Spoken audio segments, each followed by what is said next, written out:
E vamos fechar esse módulo de hoje comentando um pouquinho só sobre o panorama de energia no Brasil. Um ponto que a gente não pode esquecer é que, por mais que o Brasil seja o grande destaque mundial de energia, porque a gente consegue mandar muito bem na hidroelétrica, na extração de petróleo, a gente consegue mandar muito bem na biomassa, a gente consegue mandar muito bem na eólica, a gente realmente tem um grande destaque no campo da energia. A gente não pode esquecer de uma coisa: por mais que a gente tenha todo esse destaque, no final das contas, a maior parte da nossa energia ainda é não renovável. Não estou desmerecendo o nosso resultado aqui, que é fantástico. Entre os países grandes, ninguém consegue fazer isso aqui que o Brasil faz. Mas a gente ainda tem 55% de consumo não renovável. Principalmente por causa de quem? Principalmente por causa do petróleo. A gente não pode esquecer e sempre associar o fato do Brasil ser um país de modelo rodoviário. Então aqui eu não estou falando só que as pessoas vão andar por modelo rodoviário, o que acontece também. Mas eu estou falando das cargas, eu estou falando da carga do dia a dia, eu estou falando da comida que chega para gente, eu estou falando da água que chega em alguns lugares, eu estou falando do gás que chega para algumas pessoas, da gasolina que chega aos portos, aos postos, dos produtos que saem dos portos, das cargas de correios e transportadoras. Tudo, tudo que a gente tem, ou pelo menos grande parte disso, aproximadamente 62%, vai ser por vias rodoviárias. Então, como a gente já falou disso no começo do vídeo, a gente não pode esquecer de uma coisa. A prova final de que a gente não está falando só de pessoas é que no Brasil o consumo de diesel supera o de gasolina.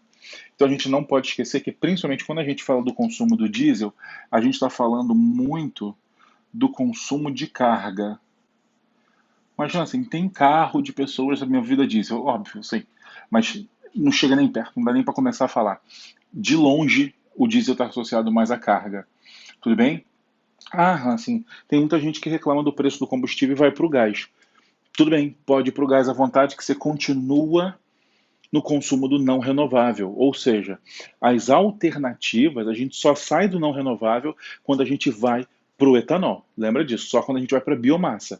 Aí sim, a gente está falando aqui de uma alternativa de sair do não renovável para o renovável. Só quando a gente vai para o etanol.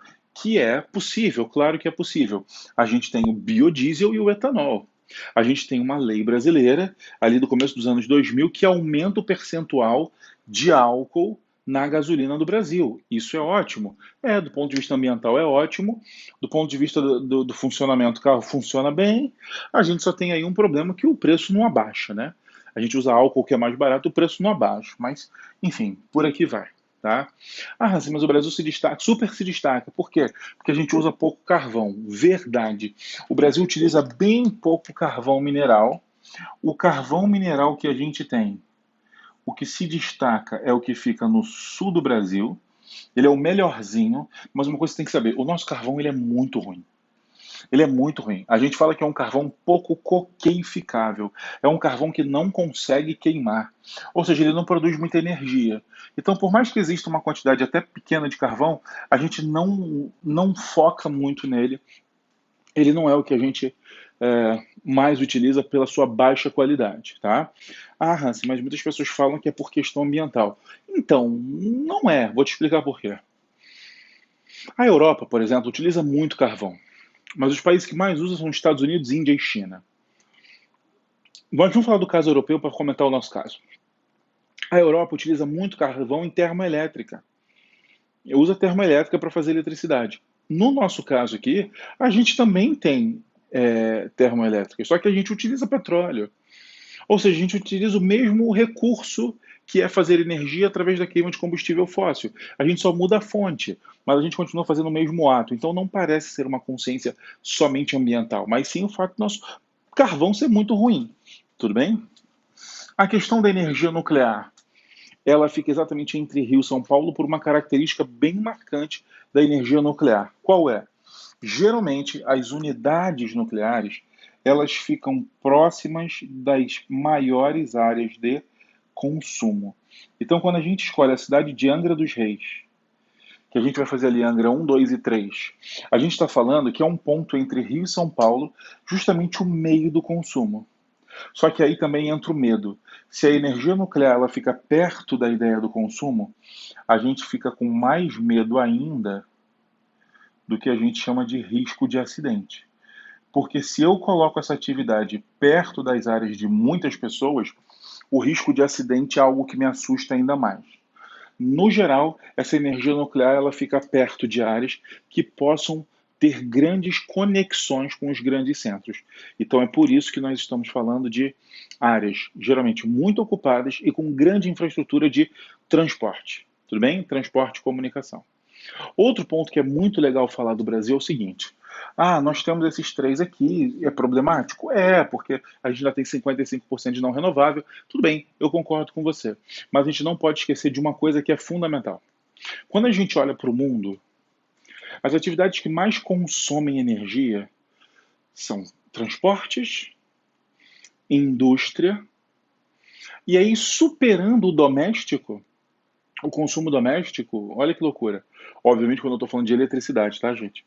Quando eu falo do consumo doméstico, entra a perda.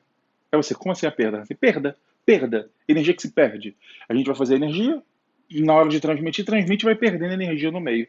Então, uma coisa que vale a pena falar é que, apesar do Brasil ter esse cenário em que a gente não consegue superar os 55 do não renovável, a gente não consegue ter uma matriz mais renovável que não renovável, uma coisa que vale muito a pena falar é que o Brasil ele é o melhor do mundo em transmissão de energia. E não só o melhor do mundo em transmissão de energia, como ele consegue fazer isso através de programas nacionais, a nível nacional.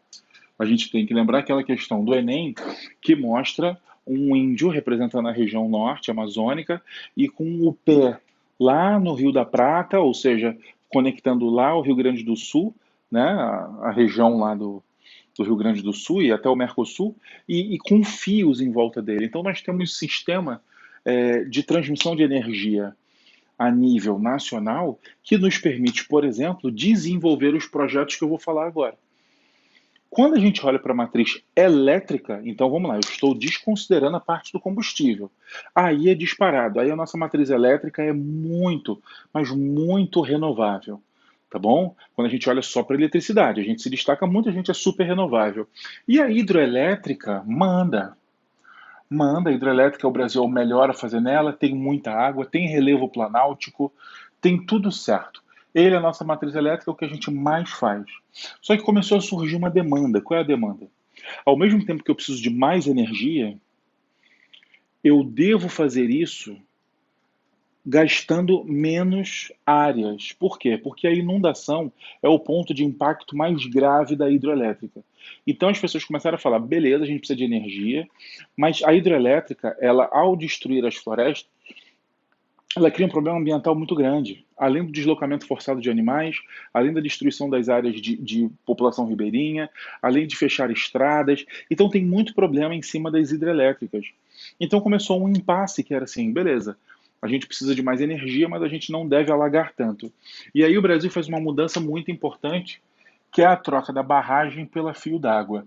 O Enem já cobrou isso aqui, eu vou pedir para você ficar de olho. Qual é a grande diferença? É que a fio d'água ela tem uma menor área alagada. E aí a gente tem como grande exemplo disso aqui a construção da usina de Belo Monte, no complexo do Xingu, no Pará. Tudo bem? Belo Monte, fica no Rio Xingu, no Pará, e a gente ainda destaca, como eu já falei para vocês, no estado de Rondônia, na hidrovia do Madeira, Giral e Santo Antônio. Essas são as três principais hidrelétricas que vão surgir nesse raciocínio, todas na Amazônia. E aí a gente percebe um conjunto de coisas. Primeiro, a pressão contra o alagamento, a escolha do fio d'água, que produz menos energia, mas alaga menos, e a nossa capacidade de transmissão. Senão não faria sentido ficar aumentando os projetos na Amazônia, que é a segunda região com menor população, só ganhando o Centro-Oeste, e está longe dos grandes centros de consumo. Mas como a gente consegue transmitir a nível nacional, a gente mantém Itaipu como nossa maior produtora e segunda maior do mundo, e a gente faz esses novos projetos em relação à Amazônia. Tudo bem? Quem vem crescendo e chamando muita atenção é a energia eólica. Por que as pessoas têm medo da energia eólica? As pessoas têm medo da energia eólica por uma questão que não é só contra ela, mas sim contra qualquer energia que não consiga me garantir o abastecimento. Eu não posso confiar numa energia que simplesmente acabe. Então, o que acontece? O mundo tem muito medo. O mundo não sabe, mas vai que não venta. E aí a gente entra numa situação que é muito complexa, que é o quê? A gente precisa tanto da existência do recurso, quanto da tecnologia para fazer.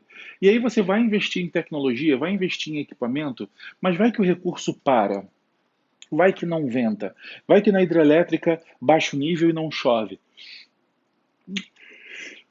Muitos países têm problema para conseguir escolher uma fonte por causa disso. Mas o Brasil, ele tem alguns pontos do território, como por exemplo, vamos lá, litoral e sertão na região Nordeste.